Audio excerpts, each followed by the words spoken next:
Siya, si Sophia Gray, aking anak. Isang masayahin, maganda, malakas, bibo at malambing na bata. September 18, 2023, after ng school ni Sophia sa daycare, ay masaya pa silang naglarong magpipinsan. Nag-treat pa ako sa mag-ina ko ng milk tea at routine na namin mag-ama ang mag-siesta sa tanghali. Napansin ng asawa ko ang body temperature niya ay mataas sa normal at kami nga ay nahiga. Around 3 p.m. ng hapon, pagising namin. Mainit pa rin siya.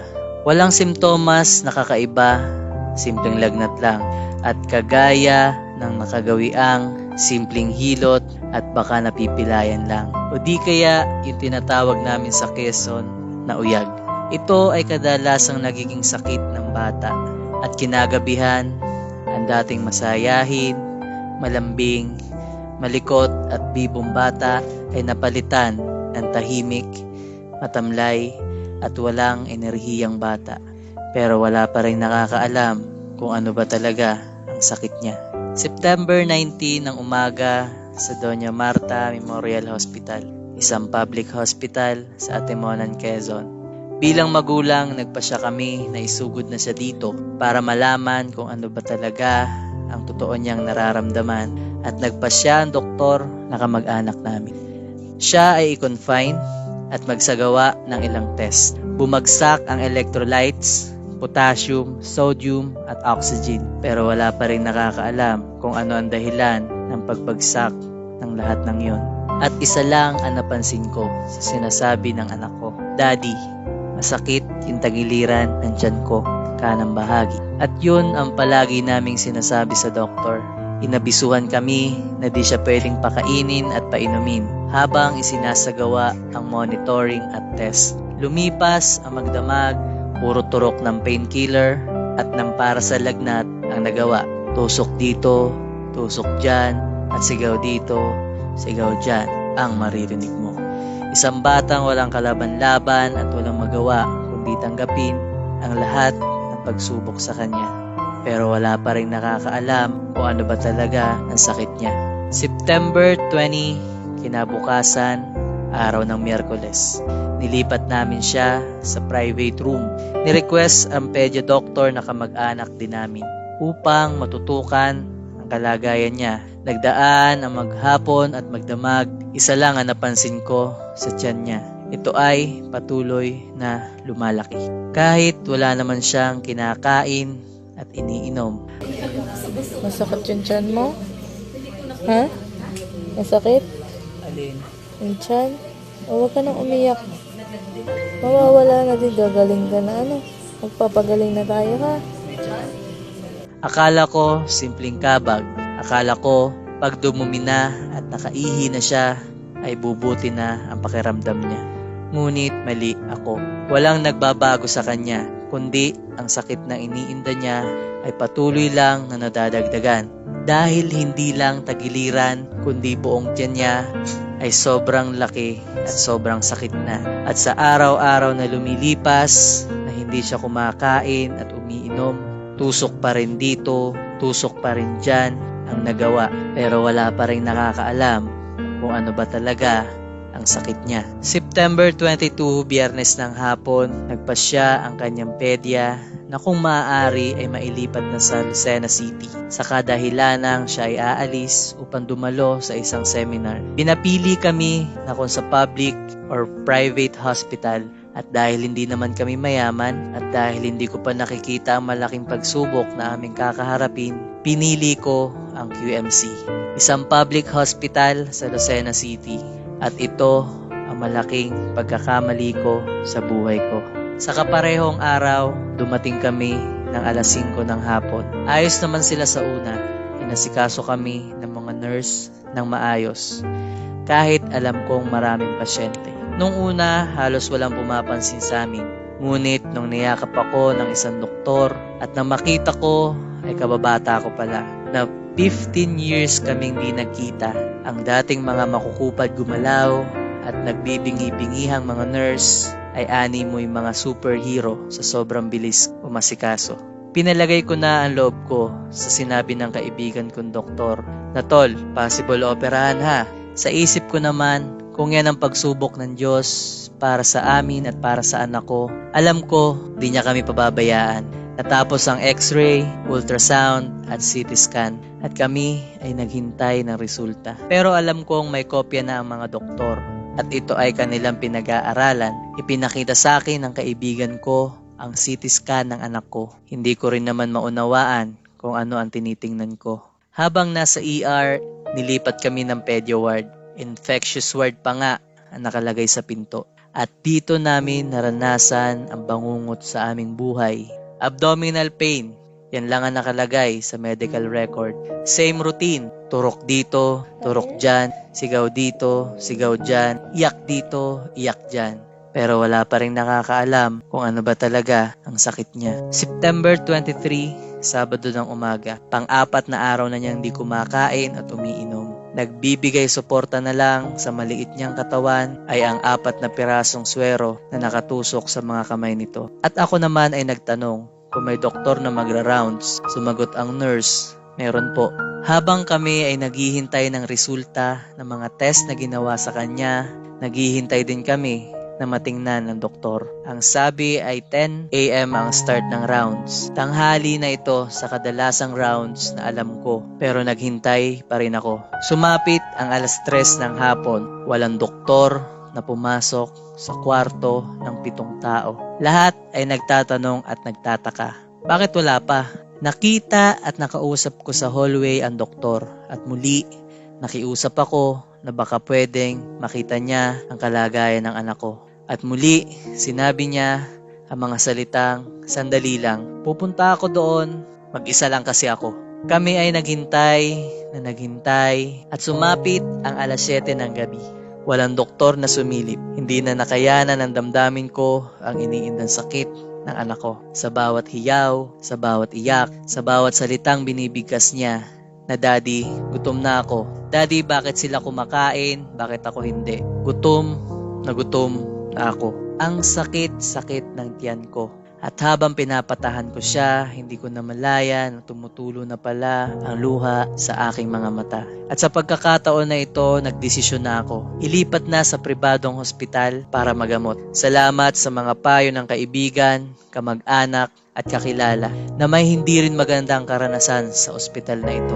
Inasikaso ko ang pag-transfer ng pasyente ko. Nakipag-usap ako sa nurse ng QMC at nagpatulong. At dito nga nagumpisa ang pangalawang kalbaryo namin sa ospital na to. Pinatagal ng nurse na aking kausap ang proseso. 8:00 ng gabi kami nag-asikaso. Kausap ko na ang UniHealth Quezon, isang pribadong ospital na bakante nung araw na iyon. Kami na lang ang hinihintay, ngunit hindi pa kami nire-release. Hinintay pa nung nurse na kausap ko yung kapalitan niya. Ilang beses ako nagpabalik-balik sa nurse station at dito napansin ko na sa bawat pagsilip ko sa kanila, masaya silang nag-uusap, nagsusulat ang iba at ang iba naman ay nagpapahinga sa bawat hakbang, sa bawat paglapit ko sa kanila. Sa tuwing makikita nila akong paparating ay unti-unti rin silang nawawala. Talo ang abutan ko, parang yun ang dating sa akin. Pinilit kong maging mahinahon dahil sabi ng kamag-anak namin doktor, maging mahinahon dahil ang goal namin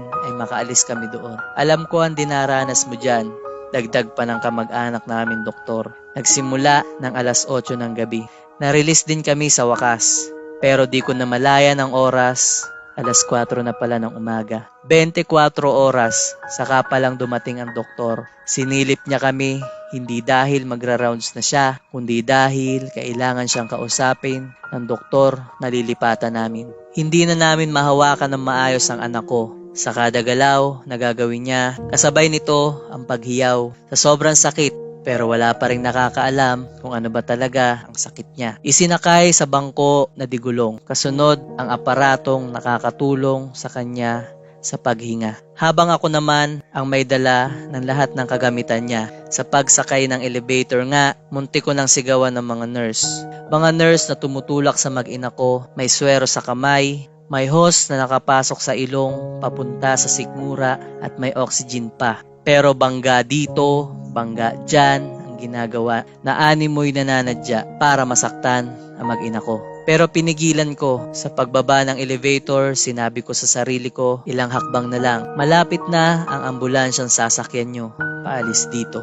Pero mali ako. At doon sumabog na ang galit ko. Alas 8 pa ng gabi ako nag-asikaso. Alas 4 na ng umaga, pinalabas. At wala ang ambulansya. Naghintay kami sa labas ng ospital ng 1 oras bago pa dumating ang aming sasakyan. Sa wakas, makakaalis na rin ang anak ko sa walang kwentang ospital na ito. Habang nasa biyahe nga, nabanggit ng asawa ko na tinanong niya ang isang nurse kung bakit ang tagal ng doktor at sinagot siya ng katagang ganito, "Ma'am, conscious pa naman po ang anak niyo. Marami pa pong dapat unahin si Doc." Hindi na ito nabanggit ng asawa ko habang nasa ospital kami kasi alam niyang magagalit ako. Sa loob ng 24 oras na walang doktor, pumalo pa rin ang bill namin ng 15,000. Matatawa ka na lang talaga pero wala pa rin nakakaalam kung ano ba talaga ang sakit niya. September 24, linggo ng umaga. Paglipat namin ng UniHealth Quezon, kaming tatlo ay na-swab test. Sana mag-negative kasi kung hindi rin kami tatanggapin at ibabalik kami sa malaimpyernong ospital na yun. At buti na lang, negative ang resulta ng aming swab test. At kami ay tuluyang tinanggap. May sariling higaan, may aircon, may sariling telepono at palikuran. Parang 5-star hotel, ika nga. Pero wala pa rin nakakaalam kung ano ba talaga